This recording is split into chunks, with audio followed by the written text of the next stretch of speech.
Jangan lupa like, komen, dan subscribe channel YouTube TVRI Bengkulu, serta nyalakan lonceng notifikasinya.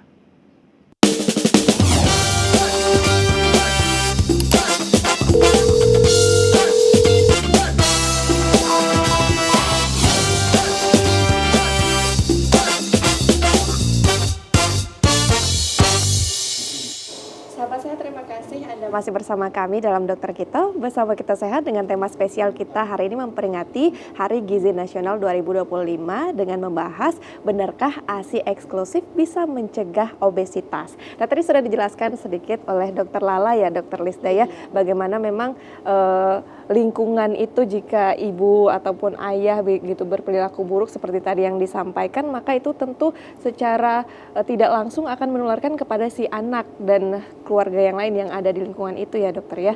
Kalau dari Dokter Lisda sendiri gimana dok menanggapi hari ini? Beda nih tadi kata Dokter Lala kan zaman dulu tuh anak-anak tuh mainnya kejar-kejaran gitu. Hari ini sudah disibukkan dengan berbagai kegiatan dalam ruangan, pulang ke rumah juga dihadapkan oleh gadget begitu. Iya, Dokter Lisda gimana? Oke, mungkin kalau dari saya dok, karena saya ada di Vaskes Primer gitu ya, di fasilitas tingkat pertama yaitu di Puskesmas, itu dari penjelasan yang disampaikan oleh Dokter Lala tadi, artinya sebenarnya dok, apakah angka kejadian obesitas pada bayi dan balita ini sebenarnya bisa kita cegah dari sejak kehamilan atau seperti apa? Apakah ada kaitannya dengan kontrol ANC misalnya dan lain sebagainya dok?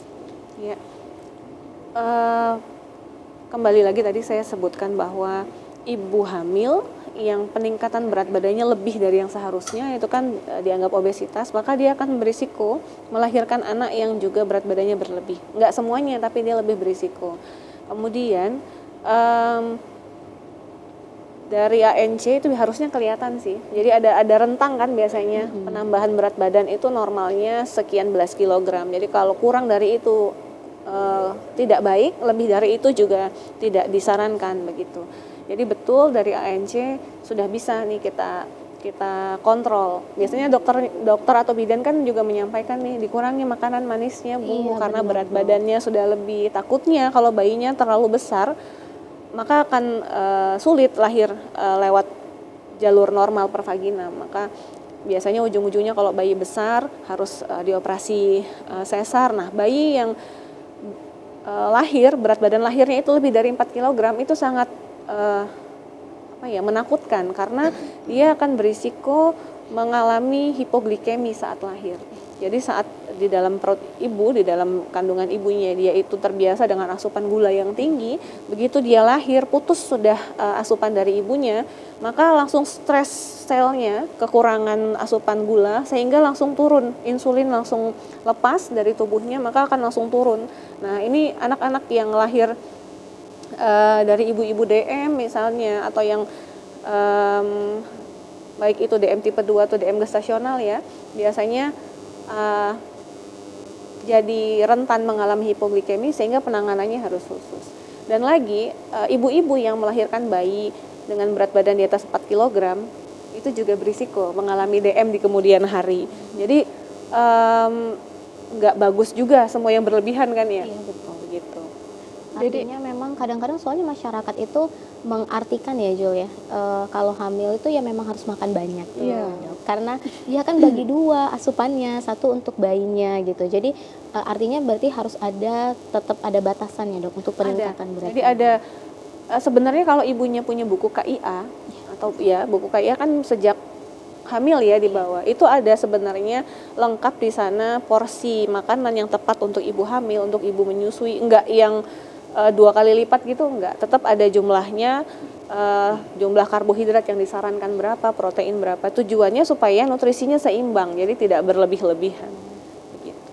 Baik, jadi bisa diartikan juga dokter bagi ibu yang memang dia badannya obesitas begitu ya, pada saat hamil mungkin bisa dicegah dengan pola makan. Betul. Dari buku KIA tadi juga bisa ya. Aktivitas fisiknya disesuaikan dengan kondisi kehamilannya. Baik, semakin menarik ya dokter. Iya, semakin Kita lanjut lagi mendengarkan. Oke. Silakan dokter Lala.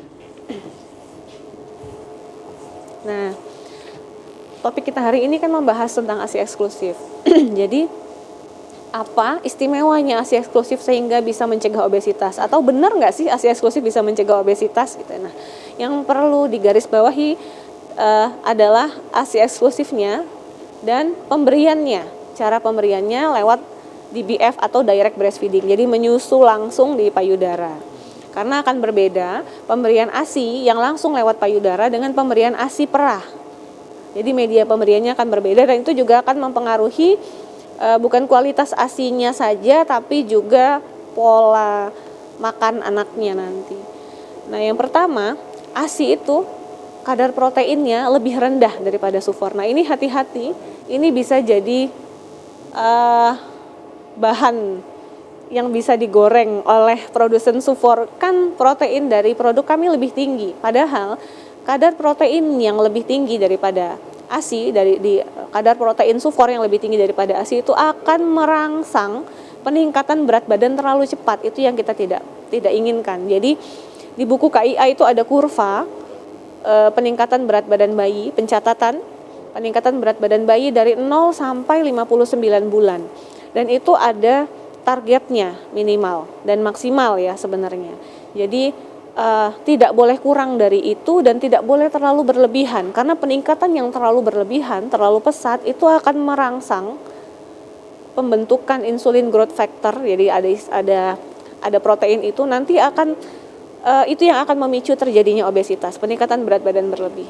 Jadi ASI itu punya kadar protein yang pas, tidak lebih, tidak kurang, sesuai dengan kebutuhan bayi di saat itu, di umur itu dan kondisi itu. Jadi ASI di bayi 0 bulan, 1 bulan, sampai nanti di 2 tahun itu akan menyesuaikan sendiri komposisinya. Yang itu yang tidak bisa ditiru oleh produk manusia manapun. Kemudian ASI itu mengandung kalori dalam jumlah yang pas. Nah, ini dengan kebutuhan bayi. Kalau susu formula pasti itu ada tambahan gula. Nah, itu yang merangsang peningkatan berat badan yang berlebihan juga. Sedangkan kalau pada ASI itu jumlahnya pas tadi. Bayi saat bayi sehat, bayi sedang flu misalnya, atau bayi sedang mencret, itu akan menyesuaikan sendiri dia. Saat bayi sedang flu maka komposisi gulanya akan bertambah. Saat bayi sedang mencret juga komposisi gulanya akan bertambah. Untuk apa? Untuk menggantikan energi yang terbuang. Karena bayi yang sakit itu butuh energi untuk menyembuhkan penyakitnya, sehingga komposisi gulanya akan bertambah. Sebaliknya saat bayi mencret, komposisi lemaknya akan turun. Karena gangguan penyerapan di ususnya, maka lemak yang ada di ASI itu akan berkurang menyesuaikan dengan kondisi bayinya saat itu. Saat bayinya sudah sembuh, nanti akan kembali lagi sesuai dengan kebutuhan bayi. Memang seajaib itu ASI. Betul-betul ajaib ya, luar biasa sekali ya, Betul. Dokter. ASI pagi dan sore itu juga beda. ASI pagi lebih banyak gula karena anak-anak butuh energi cepat untuk diolah, sedangkan kalau malam itu lemaknya lebih tinggi supaya dia bisa lebih hangat, bisa kenyang lebih lama sehingga tidurnya lebih nyenyak. Memang begitu. Kemudian, nah ini bayi yang DBF ya, kalau yang menyusu langsung pada ibu itu memiliki self-regulate intake dan satiety response. Jadi dia punya kemampuan untuk mengatur sendiri kapan dia mau berhenti, dan dia juga punya kemampuan untuk punya kemampuan untuk bilang kalau dia udah kenyang, sudah cukup. Sedangkan kalau kita memberikan lewat media dot, mirip seperti payudara, tapi dia tidak punya kemampuan untuk meregulasi itu, tidak bisa mengatur seberapa banyak kita suapkan ke dia, akan dia makan, akan dia minum terus. Begitu juga kalau kita memberikan ASI perah lewat media dot. Jadi misalnya bayinya setiap kali menyusu hanya butuh misalnya 100 ml, tapi kalau kita kasih dot itu sampai 150, 200 tetap akan dihabiskan. Karena anak-anak yang tidak menyusu langsung di payudara tidak terangsang self-regulate-nya dan respon kepuasan terhadap rasa kenyang. Jadi hormon-hormon yang mengatur rasa lapar, kenyang, leptin, grelin dan lain-lain itu tidak terangsang dengan baik. Bukan artinya tidak ada, tapi tidak seoptimal kalau dia menyusu langsung di payudara. Sehingga bayi yang menyusu langsung di payudara itu akan mampu mengatur dan membatasi jumlah ASI yang dia butuhkan. Jadi nggak kekenyangan, tidak gumoh contohnya, tidak bertambah berat badannya jadi berlebihan. Nah, yang terakhir ini ada juga ASI itu punya kandungan yang bisa merangsang perkembangbiakan mikrobiota usus. Jadi di dalam mukosa usus kita itu ada bakteri-bakteri baik istilahnya yang membantu memetabolisme makanan, jadi membantu penyerapan zat gizi, juga membusukkan sisa-sisa makanan. Nah, makanan dari